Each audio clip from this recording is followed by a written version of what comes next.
Welcome to the Global Climate Policy Update, a video series where we'll take you on a tour of some of the most important stories happening in climate, the environment, and energy. I'm Andy Morimoto. I'm the Director of Climate Policy here at Edelman Global Advisory, and today I'm speaking with Nikolaus Schulze, who is our Chair of Climate Policy based in Paris, and Gracie Sun, who is a Managing Director and Vice Chair of APAC based in Shanghai. So Nikolaus, let's start with Europe and the transatlantic climate relationship. So this past August, the U.S. passed the Inflation Reduction Act, which pumped about $369 billion into clean energy technologies. So this was a historic piece of climate legislation, but almost immediately it sparked a big backlash in Europe, and many European leaders were frustrated and criticized the bill, saying that it was going to disadvantage European firms and European countries. So can you talk a little bit about how Europe has responded and what the Europeans' biggest concerns are and how they're addressing them? Thank you, Andy, and greetings from the Edelman office in Paris. I think we need to step back to respond to your question. I think there are three major aspects which we need to take into account. The first one is, indeed, Europe would like or wanted to portray itself as being the global leader in the green energy transition. It launched the European Green Deal, which then was moved into the Fit for 55 strategy, which means that Europe should reduce its emissions by 55% by 2030. So that's the positioning the European Commission would like to see for its member states. That's the positioning that Europe would like to see. But there are other factors which have also been shaping the debate. Firstly, as you probably know, as the audience probably knows, Europe is a high salary, high social protection base. So if Europe wants to thrive, if Europe's economy wants to progress, it needs high added value. And certainly it is perceived that the green transition can provide that high added value economy and also high added value jobs.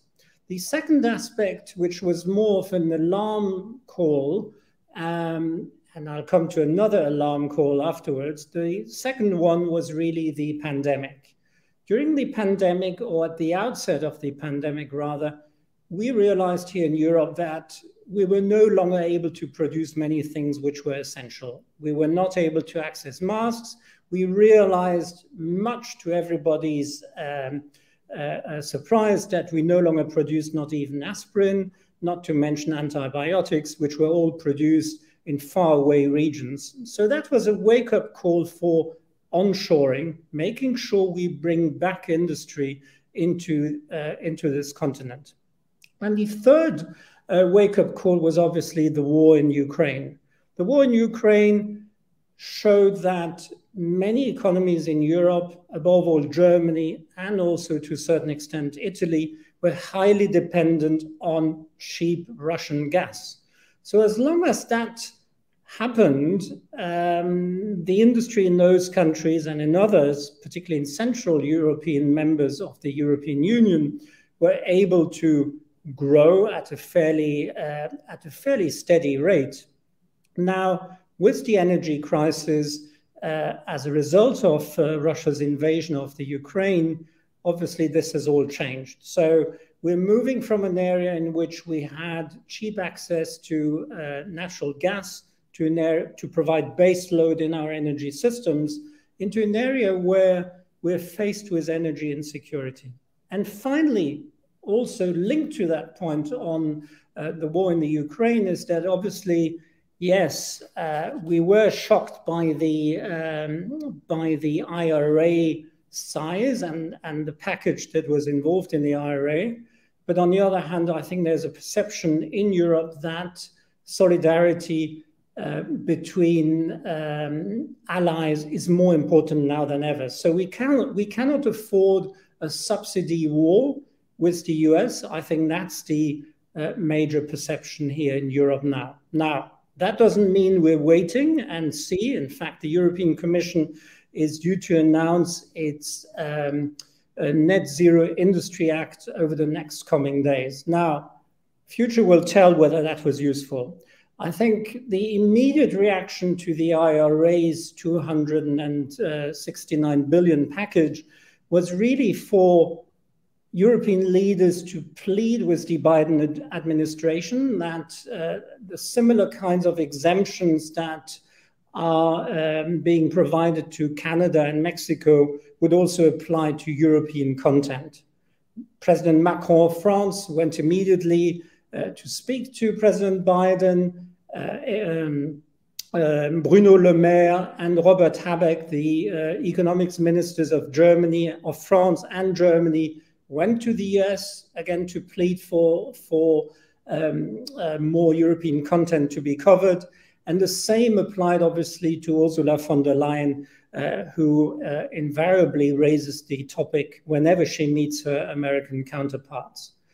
Now, again, coming back to the Net Zero Industry Act, I think the perception within European business, within the European business community, is that in Europe we had a stick approach, whereas in the US it's more of a carrot approach. And I think we need to move away from this dichotomy and move away from the perception that in Europe everything is around punishing those who emit more, punishing those who do not apply the stringent regulations and rules which the European Commission is implementing in order to allow for Europe to stick to its 55% reduction of emissions target. So that's what we have in Europe.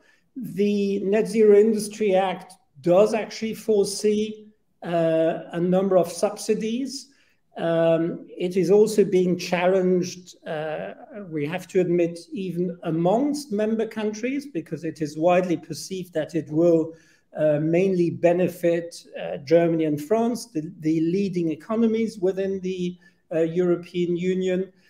So provisions have now been put in place in order to ensure that whenever a subsidy is being matched in the US, a US subsidy is being matched in Europe, it needs to take into account a number of provisions linked to less economically powerful countries within the European Union. It will require at least 3 member countries to request for it. But this is all going to be a very slow process. And in the meantime, news just come every day on the impact of the IRA. In fact, yesterday, Volkswagen of Germany just announced that it will set up a new gigafactory for its EV production in North America, in Canada, where it will benefit from IRA subsidies. So in a way, we are in a race to match whatever the US is currently implementing. At the same time, Ursula von der Leyen and European commissioners try to say, well, in the end, we will be able to agree with the US because we're allies, and that the real elephant in the room is China, and that China has over the past 10 or 15 years been heavily subsidizing its green industry. It is believed within European Commission circles that per GDP subsidies from China in this sector have been twice as high as over here in Europe. And there's a wide perception that even though the IRA does provide a lot of subsidies, it is transparent. We know it's in 6 clean technology sectors, whereas the subsidy schemes in China and the fact that most of the recipients are state-owned enterprises makes it very intransparent. So how do we manage some of those spillover effects or the bad spillover effects of a subsidy war or these industrial arms races? Because there seems to be a fundamental tension here between the climate action that countries want to take and economic nationalism. Countries want to take global climate action, but then we're seeing these discriminatory trade policies and economic policies that raise costs and ultimately will slow down the energy transition. So how should policymakers think about that tension and contradiction, and how do you see that playing out?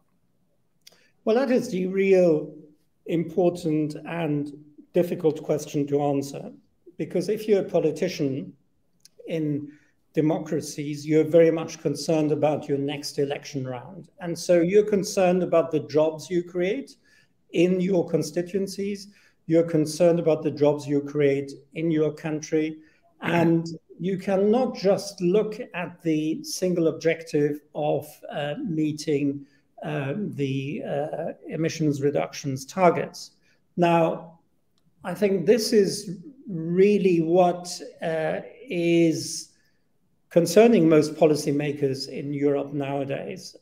I think there's a fear that Europe might be squeezed between the US and China.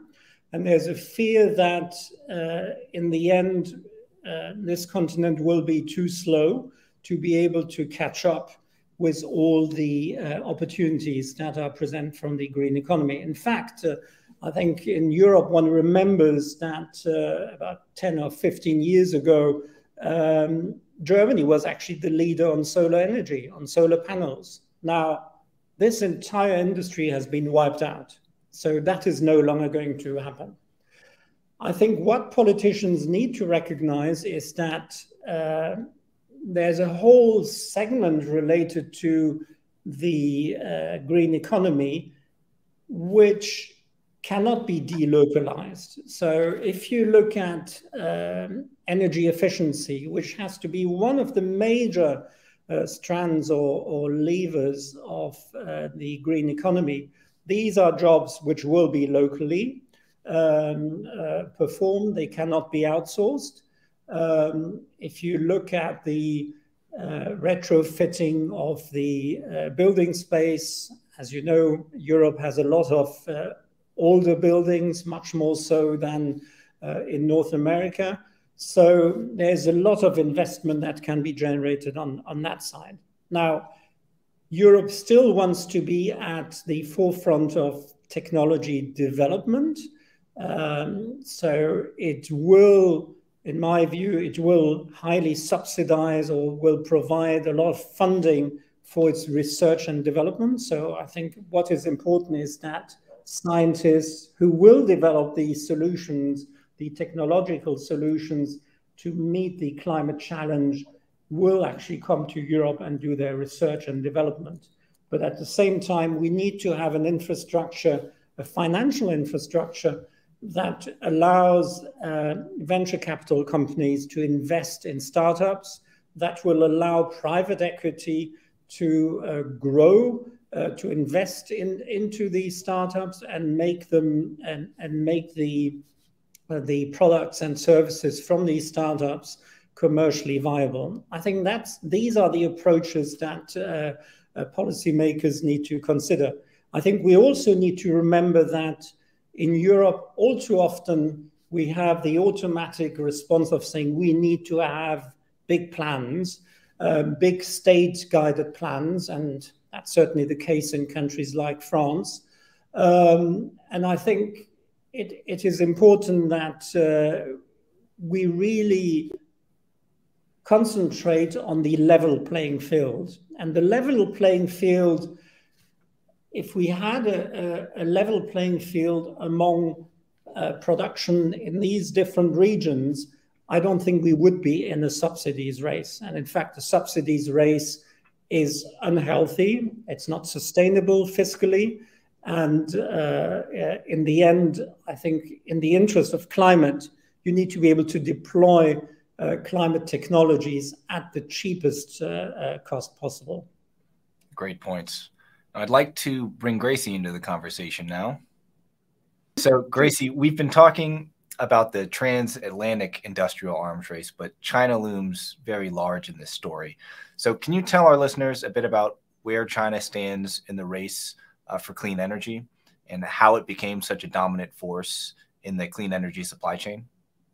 In the year of 2021, China contributed 43% of global renewable capacity growth, and the number is expected to reach 50% in the next few years. According to Bloomberg and EF, in the year of 2022, China ranks the #1 on clean energy investments, with nearly half of the world's low-carbon spending took place in China. Currently, the country has the world's largest installed capacity of hydro, solar, and wind power.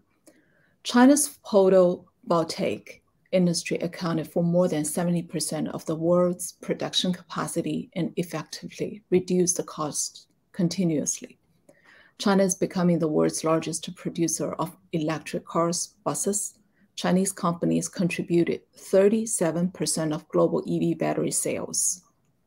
So back to actually the year of 2015, when the country released its 13th five-year plan, it was the first time to put green development as one of the top priorities in China. Now, the green development is one of the national strategy. Almost all government agencies in both central and provincial level have been working hard to push the green development in various sectors to support the country's climate goal, which is to achieve carbon peak in 2030 and carbon neutrality in 2060. Chinese government has also developed international programs on clean energy collaboration, such as China-ASEAN Clean Energy Capacity Building Program, China-Africa Union Energy Partnership. Actually, in September 2022, Ministry of Foreign Affairs released a concept document of the Global Clean Energy Partnership to strengthen collaboration with international organizations and with other countries on clean energy transition. Clearly, China is aiming to play an important role in the global clean energy supply chain. Thank you, Andy. Of course. So can we talk a little bit about some of the risks to that position now? We just heard Nikolaus talking about the deteriorating relations between the West and China. So how do you think that deteriorating relationship is going to potentially slow down the global green transition? Okay, so let's start from here. Actually, there are 5 key elements to energy transition: advanced technology, application market, industry standard and policies, capital market support, then to lead to an attractable price or affordable price. All of them will hugely benefit from global collaboration. In the year of 2022, in November, China-EU Common Ground Taxonomy, a joint initiative released by the People's Bank of China and European Commission. The CGT contains a list of green and sustainable activities recognized bilaterally by China and EU, covering the fields of energy manufacturing, construction, transportation, and etc., which allows financial institutions to issue green bonds overseas to support low carbon energy transition within the country. This initiative has set up a pretty good first step on global collaboration to push forward the global energy transition.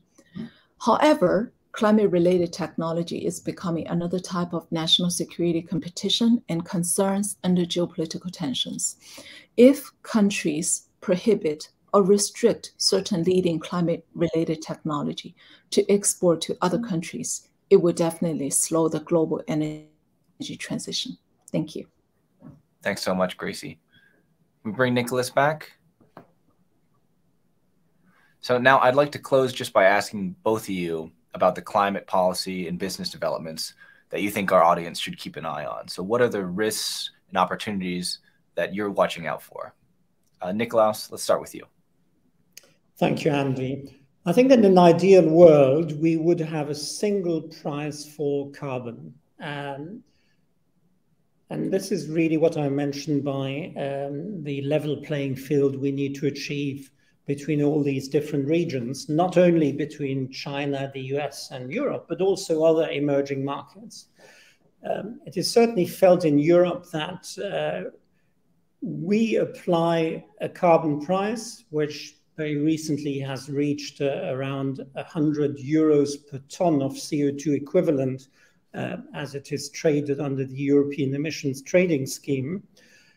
We feel that obviously other geographies are not applying this price of carbon, or is not being taken into account in their production. So if you take, for instance, electric vehicles, and I made the analogy before saying that the European solar industry had been wiped out, I think there's a real fear in Europe that the automotive industry might be wiped out because we apply high carbon-related taxes and other taxes on our production of electric vehicles. So we're not able to produce low cost electric vehicles, and there's a real risk that this market will be wiped out by Chinese low-cost models. And in fact, you see ever more formerly unknown brands on Europe's roads.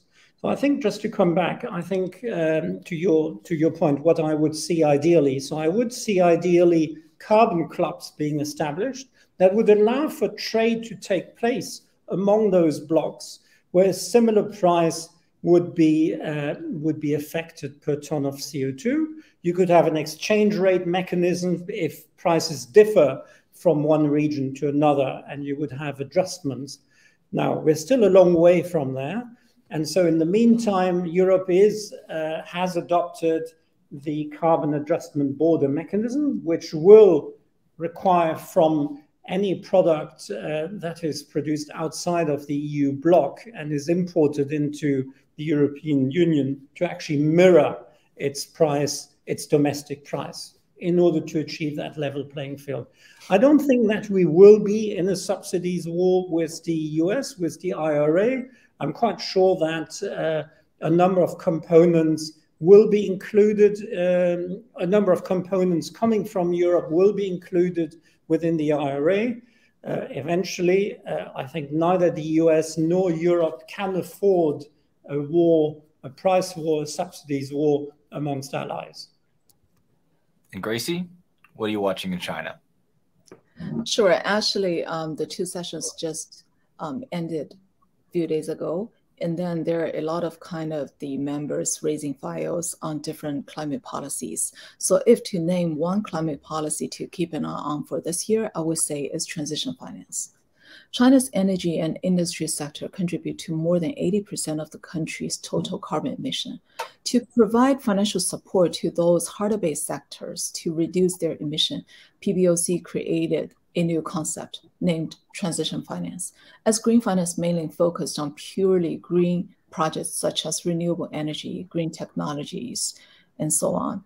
Since 2022, PBOC has been prepared for the country's transition finance standards and catalogs, with a set of 4 working groups focused on 4 high-tech sectors: steel, coal-fired electricity, construction material, and agriculture. And then in 2022, the G20 Sustainable Finance Working Group, co-chaired by PBOC and the US Treasury Department, published the Framework for Transition Finance, which is expected to promote the development of transition finance globally.